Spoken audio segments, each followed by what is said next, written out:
अस्सलाम वालेकुम, कैसे हैं सब? ठीक ठाक हैं, उम्मीद करता हूँ सब ठीक ठाक हो। एक भाई का सवाल आया कि ईमान कैसे हमारा बेहतर हो सकता है, मतलब हम मुकम्मल ईमान पे किस तरह आ सकते हैं।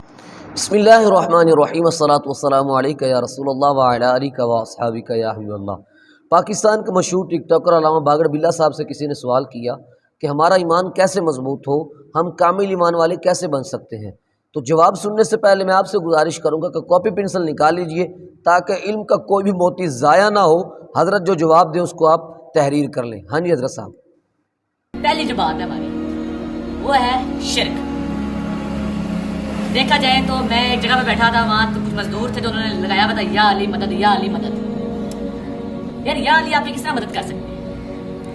हजरत अली है हमारे, आपने उनको खुदा मान लिया, ये सबसे बड़ा शिर्क है। अल्लाह ताला ने कुरान में फरमाया कि मैं चाह के भी शिर्क का गुनाह नहीं माफ करूंगा।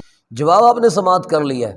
सवाल उनसे ये हुआ कि ईमान कैसे मजबूत हो, कहते हैं कि शिर्क से बचना है। बहुत अच्छी बात है भाई, बहुत ज़बरदस्त बात की आपने कि शिर्क से बचना चाहिए। तो साथ ही मुत्तसिलन कहते हैं कि मैं एक जगह गया तो वहाँ कुछ मज़दूरों ने या अली मदद, या अली मदद लगाया हुआ था। तो या अली मदद कैसे हो सकता है? या अली मदद कहना कैसे दुरुस्त हो सकता है?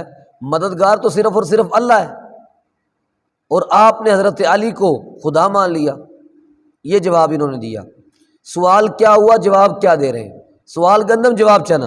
अब सबसे पहले मैं सवाल करने वाले से सवाल करूंगा कि आपको कैल्शियम के इस मरीज़ के अलावा कोई और बंदा नहीं मिला जिससे आप इस सवाल का जवाब ले सकें? ये है कौन? ये मुफ्ती है, ये आलिम है क्या ये जिससे आप सवाल का जवाब ले रहे हो?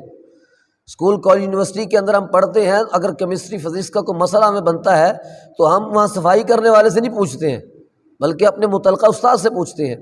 तो कुरान और हदीस के मसले को आपने इतना ही गिरा दिया है, अस्तगफिरुल्लाह, कि आप इन जैसों से सवाल कर रहे हैं। आप कुरान और हदीस का मसला किसी कुरान और हदीस के जानने वाले से पूछिए, किसी आलिम से पूछिए, किसी मुफ्ती इस्लाम से पूछिए। अब मेरा इससे सवाल ये है कि तू मुझे बता कि शिर्क की तारीफ़ क्या होती है, और मुझे 100% यकीन है इस बंदे को शिर्क की तारीफ़ नहीं आती होगी, ये जो बड़ा मुफक्किर इस्लाम बना बैठा है यहाँ पे। अब आप आले सुन्नत का नज़रिया समात कर लीजिए कि गैरुल्लाह से मदद मांगना कैसा है। अल्हम्दुलिल्लाह अहले सुन्नत का सल्फन खल्फन ये अक़ीदा है कि हकीकी तौर पे मदद करने वाला अल्लाह तबारक व तआला है। अल्लाह ताला की ज़ात के अलावा हकीकी तौर पे मददगार कोई नहीं है। अगर हम अम्बियाओ औलिया से इस्तिमदाद या इस्तिआनत के कायल हैं, उनसे मदद मांगने के कायल हैं, तो हमारा ये अक़ीदा है कि हकीकी तौर पे मददगार अल्लाह है। अगर अम्बिया औलिया मदद करते हैं तो वो अल्लाह ताला की अता से करते हैं, ज़ाती तौर पे नहीं करते।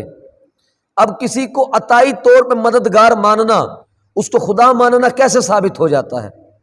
लेकिन इन्होंने वो चंद जुमले अपने मुल्लाओं से सुने होते हैं, उसी को घुमा फिरा के ये बयान करते हैं कि जो शिरक हो गया, ये शिरक हो गया, ये शिरक हो गया, ये शिरक हो गया। भाई कुरान और हदीस से दलाइल दो इसके शिरक होने की। हम आपको दलाइल देते हैं कुरान और हदीस की रोशनी। कुरान पाक की सूरह तहरीम पारा नंबर 28 आयत नंबर 4 के अंदर अल्लाह तबारक व तआला फरमाता है, फ़इन्नल्लाह हुवा मौलाहु व जिब्रील व सालिहुल मुमिनीन वल मलाइकतु बअद ज़ालिका ज़हीर। अल्लाह इनका मददगार है और जिब्रील और नेक ईमान वाले और इसके बाद फरिश्ते मदद पर हैं। अब ना तो फरिश्ते ये अल्लाह हैं, गैरुल्लाह हैं, ये अल्लाह के अलावा हैं ये। इसी तरह नेक ईमान वाले ये भी अल्लाह नहीं है, ये भी गैरुल्लाह हैं। अल्लाह तबारक व तआला खुद ईमान वालों के बारे में और फरिश्तों के बारे में और हज़रत जिब्रील अमीन अलैहिस्सलातु वस्सलाम के बारे में फरमा रहा है कि ये मदद पर हैं। इसी तरह अहादीस से हमें पता चलता है कि अम्बिया औलिया और अल्लाह के नेक बंदों से मदद मांगना ये बिल्कुल जायज़ है।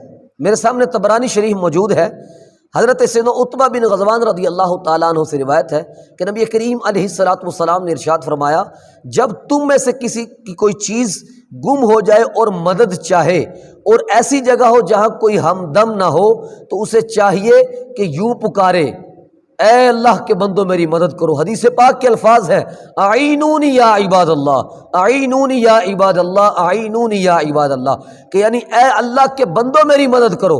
अब अल्लाह के बंदों से मदद मांगने की तालीम खुद हुजूर अलैहिस्सलातु वस्सलाम दे रहे हैं। हुजूर अलैहिस्सलातु वस्सलाम ने यह नहीं फरमाया कि अगर तुम किसी जंगल बेआबान में हो तो कहो कि या अल्लाह मेरी मदद करो।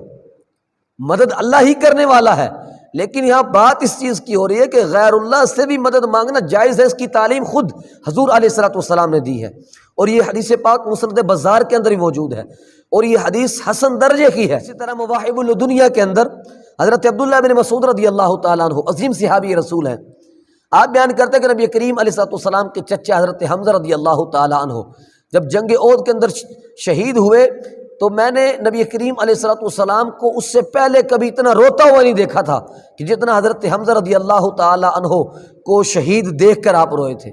اور آپ اس وقت فرما رہے تھے یا حمزۃ فاعل الخیرات یا حمزۃ کاشف الکربات، اور کاشف الکربات کا مطلب پتہ کیا ہوتا ہے؟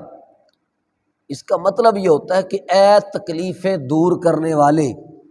اب تکلیفیں دور کرنے والا تو اللہ تعالیٰ ہے، اور حضور علیہ الصلوۃ والسلام حضرت حمزہ کو فرما رہے کہ آپ تکلیفیں دور کرنے والے ہیں۔ لگاؤ فتویٰ کہ حضور علیہ الصلوۃ والسلام نے نعوذ باللہ یہ شرک کر دیا کہ حضرت حمزہ کو تکلیفیں دور کرنے والا کہہ دیا۔ تو بھائی مطلب اس کا یہ نہیں ہے، تکلیفیں دور کرنے والا حقیقی طور پہ اللہ تعالیٰ ہی ہے، لیکن اللہ تعالیٰ کی عطا سے اللہ تعالیٰ کے بندے بھی تکلیفیں دور کرتے ہیں۔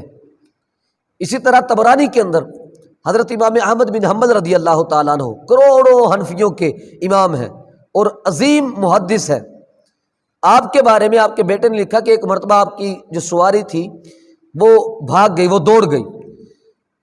اب جب وہ کہیں نہ ملی تو حضرت امام احمد بن حنبل رضی اللہ تعالیٰ عنہ اسی حدیث پاک جو میں نے پہلے پیش کی تھی طبرانی اور مسند بزار کے حوالے سے، اس حدیث پاک کے اوپر عمل کرتے ہوئے زور زور سے کہتے ہیں اغیثونی یا عباد اللہ، اغیثونی یا عباد اللہ۔ تو آپ کے بیٹے کہتے ہیں کہ چند ہی لمحوں کے اندر وہ سواری آپ کے پاس دوبارہ آ گئی۔ اور اس بات کو لکھنے کے بعد امام طبرانی رحمۃ اللہ تعالیٰ لکھتے ہیں ھذا امر مجرب، کہ یہ جو حدیث پاک کے اندر بیان ہوا کہ اللہ تعالیٰ کے کچھ بندے ہیں جو مدد کرتے ہیں، یہ واقعی تجربہ شدہ عمل ہے۔ اب امام احمد بن حنبل کے اوپر آپ کیا فتویٰ لگائیں گے کہ انہوں نے غیر اللہ کی مدد طلب کی، غیر اللہ کو پکارا تو شرک ہو گیا، الیاذ باللہ۔ حضرت ربیعہ رضی اللہ تعالیٰ عنہ یہ وہ صحابی ہیں جو تہجد کے وقت نبی کریم علیہ الصلوۃ والسلام کو وضو کروایا کرتے تھے۔ ایک دن دریائے رحمت جوش میں آیا اور فرمایا سل یا ربیعہ، اے ربیعہ مانگ، کیا مانگتا ہے؟ اب حضرت ربیعہ رضی اللہ تعالیٰ عنہ آپ نے یہ نہیں کہا آگے سے یا رسول اللہ آپ کیسے دے سکتے ہیں، دینے والی ذات تو اللہ کی ہے، یہ تو شرک ہو گیا یا رسول اللہ، میں آپ سے کیوں مانگوں؟ وہ صحابی تھے، وہابی نہیں تھے، وہابی ہوتا تو اعتراض کرتا۔ صحابیوں کا عقیدہ یہ تھا کہ اللہ تعالیٰ کی عطا سے حضور علیہ الصلوۃ والسلام کچھ بھی عطا کر سکتے ہیں، اللہ تعالیٰ نے حضور کو اختیارات دیے ہیں کہ حضور دے سکتے ہیں جو چاہے۔ اور حضرت ربیعہ رضی اللہ تعالی عنہ نے اس وقت جنت کے اندر آپ کی رفاقت مانگی تھی، اور نبی کریم علیہ السلام نے اس کے اوپر مہر لگا دی کہ جنت کے اندر میرا اور تمہارا ساتھ رہے گا انشاءاللہ۔ ان سارے دلائل سے ہمیں پتہ چلتا ہے کہ اللہ تعالیٰ کی عطا سے انبیاء و اولیاء یہ مدد کر سکتے ہیں۔ اللہ تعالیٰ سے دعا ہے کہ اللہ تبارک و تعالیٰ ہمیں قرآن و حدیث کی روشنی میں اپنی زندگیاں بسر کرنے کی توفیق عطا فرمائے، آمین بجاہ